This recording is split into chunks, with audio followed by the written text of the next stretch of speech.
আসসালামু আলাইকুম। ওয়ালাইকুম আসসালাম। এই ছাগল নিয়ে আইছি, খুব কষ্ট করে কালো ছাগলটা ম্যানেজ করে নিয়ে আইছি। খাসা একটা জিনিস দেখেন মেম্বার। কি আর দেখবো, যাই হোক দেখলাম তো কালো কালারে ছাগল ম্যানেজ করেছিস, যাক ভালোই করেছিস। আপনি আমার কাছে একটা ছাগল চাইছেন, আমি আপনারা খারাপ জিনিস দিতে পারি? সাইরকেন যাইতেছে ছাগল, কিন্তু খুব কষি ছাগল। হ্যাঁ, তুমি এখন ছাগল বেচার জন্য কত কিছু কবানে। না মেম্বার, কি কথা কন? ছাগল কান্দিক তাকান দিয়ে আপনি একদম নক নয় করতে ছাগল কান। এই ছাগলের গোশ কতটুকুই বা হবে নে, তা তোমার কত কিরাম কি টাকা দিয়া লাগবে নে? মেম্বার, এই ছাগল নিয়ে আসে একটা গরিব মানুষের কাছ থেকে। ওর নাকি মা অসুস্থ, চিকিৎসা করাবে বলে এই জন্য ছাগলটা বিক্রি করে দিয়েছে। এখন ছাগল ধরে নিয়েছি 20,500 টাকা দিয়ে। এখন আপনি 200 টাকা বকশিস যা দেন ওই আর কি, আপনার কাছ থেকে তো আর ব্যবসা করা। আরে তুই কি কলি? এইটুকানি ছাগলের দাম তুই 20,500 চাচ্ছিস, তুই গরুর দাম কলি না ছাগলের দাম কলি? মেম্বার, ওই আমি বুঝতে পারছি ছাগলের দাম একটু বেশি হয়ে যাচ্ছে, তাহলে ওই এক কাজ করেন 20,500 না, ওই 500 টাকা দেওয়া লাগবে না নে। আপনি গ্রামের মেম্বার, ভাই বেকার মানুষ, ওই 500 টাকা না আমি গাড়িতে দিয়ে দিবা নে। এই তোরে 500 টাকা ছাড় দিয়া লাগবে না নে, তোরা ছাগলের ব্যবসা করে খাস, আমারে ছাড় দিয়া লাগবে না নে। এনে ধর 21,000 টাকা, ধর গুনে দেখ। মেম্বার ভাই, আমারে ডাক দিলেন? ডাক দিলাম। কি ব্যাপার মেম্বার, ছাগল এটা এই জায়গায় কেন? ছাগল এটা কিনলাম, আলামিনতে কয়ে রাখিলাম, তাই নিয়ে আয়েছে। রে ছাগল কেনার সময় ও আচ্ছা আচ্ছা। তা আলামিন ভাই, ছাগল এটা কত দিয়ে বিক্রি করতেছো? ওই কত আর 21,000 টাকা দিয়ে কিনতেছি। কি? ওরে সর্বনাশ, এ তো দিন দুপুরে ডাকাতি করতেছে। এই ছাগল কয় টাকা দিয়ে কিনেছে শোনেন?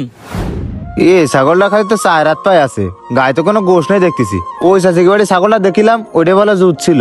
মনুলে তুই ছাগলে খাতে দিস না নাকি? ও ভাই, এই ছাগল বেচার তো আমার কোনো নিয়ত ছিল না। এই ছাগল নিয়ে আমার ডেইলি ওই পাশের বাড়ির সাথে গ্যাঞ্জাম হচ্ছে। ছাড়িয়ে দিলে মানুষের ভুইতে যাবে, না হয় ওই পাশের বাড়ি যাবে, এই একটা জ্বালাতন। এই জন্য আমি ছাগলটা বিক্রি করে দিচ্ছি। তা এখন কত কিরকম হলে তুমি কিনতে পারবা সেই কথা কও। ও ভাই, ব্যাপারী তাহলে আয়েছে, কত কিরকম করছে দাম? দাম দর এখনো কিছু কইনি। ও দেখি কষ্ট ছাগলের গায়ে গোশ নেই, ওজনে কম হয়ে যাবে, এই সব করছে। ও ভাই, তা তুমি একটা দাম কও। ও ভাই, দাম আর কতই দেবো? এই গোসও চলবে না নে, আবার যদি কোনো গৃহস্থরে দিই তারাও নিতে চাবে না নে। ছাগলের তো সেরকম জুত নেই, তা কত দিতে হবে না কন? ও ভাই, কত আর দাম দেবেন? এই ছাগলটা আমি ওই ছোটতেই পুষতেছি। এখন আপনি যদি পারেন ওই 70,000 টাকা দিয়ে দিয়েন। ধট ভাই, তুমি কি ছাগলের কোনো দাম কইলে? 10 ভেঙে দাম আছে কিনা তাই কও। না ভাই, তোমার জন্য আমি ওই ছাগলটা 16,500 টাকা যদি হয় তাহলে তুমি নিতে পারো। ভাই শোনেন, আপনি আর কথা কয়েন না। এই জায়গায় কয় টাকা আছে গুনে দেখেন। ধরেন আবার পড়ে গেল টাকা, মানে যাচ্ছিস আসছে না। ও ভাই, টাকা এই জায়গায় কত দিলেন? এই জায়গায় তো 12,000 টাকা আছে। শোনেন ভাই, মানুষ ঠকানো ব্যবসা এই আলামিন করে না। এই ছাগলটা একজন গরিব মানুষ নেবে, কুরবানি দেবে, তাই আমি তারা দেবো, বুঝেছেন ভাই? আর ঝামেলা করে না দি, একটা গরিব মানুষ ছাগল কুরবানি দিচ্ছে, ও আপনার জন্য দোয়া করে দেবে না। ও ভাই, আর 2,000 টাকা বাড়াই দেন, না হলে আমাকে লস হয়ে যাচ্ছে। ভাই যা দিছি ওই আলহামদুলিল্লাহ কন। তাহলে ভাই ছাগলটা নিয়ে গেলাম। ও ভাই, ছাগলটা বেচে আপনি কিন্তু লস করেছেন। লস করলে কি আর করার ভাই, টাকা লাগবে এই জন্য বিক্রি করে দিলাম।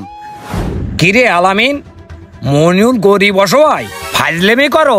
এই ইয়াসিন, দড়ি নিয়ে আয় দিন। ও দিন দুপুরে মানুষ টাকানো ব্যবসা করতেছে। তোরে ব্যবসা শিখাইছে কিটা? কথা কয়া, তোরে ব্যবসা কি হালাল হচ্ছে? আচ্ছা মেম্বার, আপনি থামেন, আমি বিষয়টা দেখতেছি। আলামিন, তুই ব্যবসা করবি, কিন্তু ব্যবসাটা হালাল পথে কর। এভাবে দিন দুপুরে মানুষ ঠকানো ব্যবসা করিস নে। ভাই আমি ভুল কাজ করে ফেলেছি, এরকম ভাবে আর ব্যবসা করবো না। আপনারা আমার মাফ করে দিন। মেম্বার ভাই, আপনি আমার মাফ করে দিন। ছাড়, তোর একটা কথা করছিস শোন, হালাল পথে ব্যবসা করিস, মানুষ ঠকায়ে ব্যবসা করিস নে। উপরে একজন আছে, আল্লাহ ছাড় দেয়, ছাড়িয়ে দেয় না, মনে রাখিস। আল্লাহ পাক ব্যবসাকে হালাল করেছেন, তার মানে এভাবে নয় মানুষকে ঠকিয়ে আপনি যে ব্যবসাটা করছেন এইটা কখনো হালাল ব্যবসা হতে পারে না। গ্রামের সহজ সরল মানুষগুলোকে ঠিক এভাবে দিনের পর দিন ঠকিয়ে আসছে।